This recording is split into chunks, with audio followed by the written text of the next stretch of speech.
Hi everyone, so this is Dr. Sage Breslin. This is Wisdom Wednesdays. This is my special series on my journey with cancer. Video number, I think 21. I lost count in the hospital last week, but guess what? Look, let me see if I can show you. Guess what I did? I made it to the top of the mountain. Oh my goodness gracious. I'm not sure how I did it. Actually, she's right over here. That's how I did it. Oh, Willow. Willow. Okay, she's being shy. Actually, we have a special command called pull. So if I get tired or if I fall, she can pull me up. Yeah, I used the pull command a few times to get up here. I wanted one more time. I wanted one more time in this body, getting up to the top of this mountain with her so that I could just feel it and I could look at the view and I could revel in the experience of doing it. Wow. So, I've been thinking about how, some part of, maybe a large part actually, some part of this wisdom that I've gained this year during this cancer journey, and it's been 5 years, but this has really been a paramount year in terms of my body breaking down, slowly but surely breaking down in preparation for renewal, and really having this incredible desire to be in control of the process, which I can't tell you, it's so hysterical to me that I, just kept insisting I would be in control. And of course, the more I insisted, it's like the more you resist, right?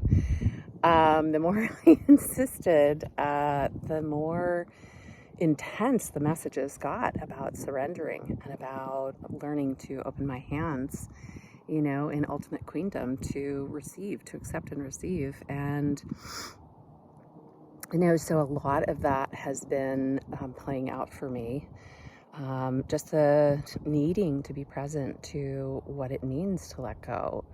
Last week, despite the fact that I had a full week scheduled, salmonella. I got salmonella. I've not had salmonella since I was 20 years old, maybe even earlier.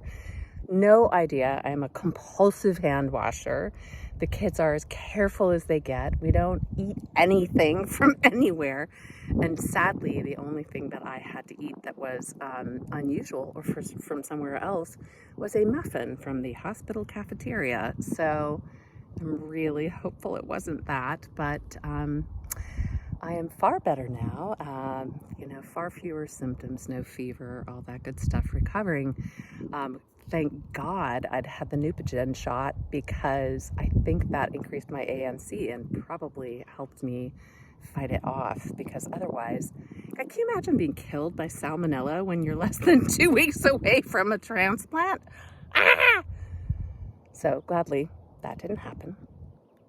But, what I got from all of that was just, I was exhausted. I didn't have it in me to do what I would normally do, even with cancer, even slowing down, even with the chemotherapy. I still engage.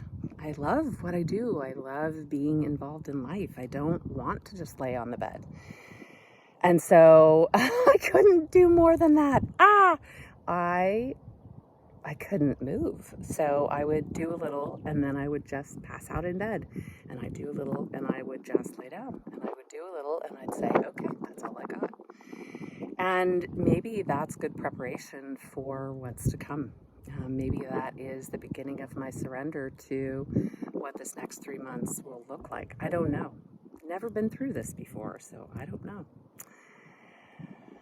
The other thing that kind of came popping up is, and actually it was as we were walking up the mountain, pulling up the mountain, is that I have used my body hard. I was a competitive athlete from very young.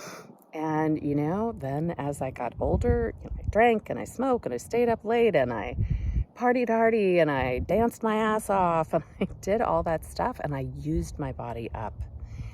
I had 2 horrific accidents, one, that issued out a brain injury and altered my life. And then not that long later, a terrible accident that left me paralyzed for a period of time and having to learn to walk again and again retooling my life. And I look at what I've demanded from my body, and is it not a surprise? Like, is this, it can't be a surprise that my body has finally said, enough. I have served you well. Like, I'm tired. And so as we were climbing up, maybe this last time, I was thinking, my body deserves to retire. A colleague of mine a few years back, I think I was just newly diagnosed, said to me, "You're going to die to this." And she didn't mean I'm going to die from this, because, the odds are high on that. It's cancer. But not anytime soon. Like, I'm doing this so that I don't have to leave this world, imminently. But what she meant, I think, was that I have to relinquish and surrender and retire this life and the life I've lived in this body, and that I can then openly allow my body to engage this process of renewal. Bone marrow transplant is about literally growing a new set of bones and a new blood source and a new life. And in 2 weeks' time, I will begin to engage that process. I will begin by letting go of this body once and for all and dying to this body and starting a new life altogether. So, daunting, exciting, imminent. How are you going to live this life? How are you going to live this best life? Answer me in the comments. I'm really interested to know, is there anything you have to die to in this life? Is it just me? I hope it's not just me. And, what are you going to make of your own renewals? This is a season of letting go. We are coming into the birthing season of spring, where we will all be renewed. So what are you going to do? This is Wisdom Wednesdays with Sage Breslin.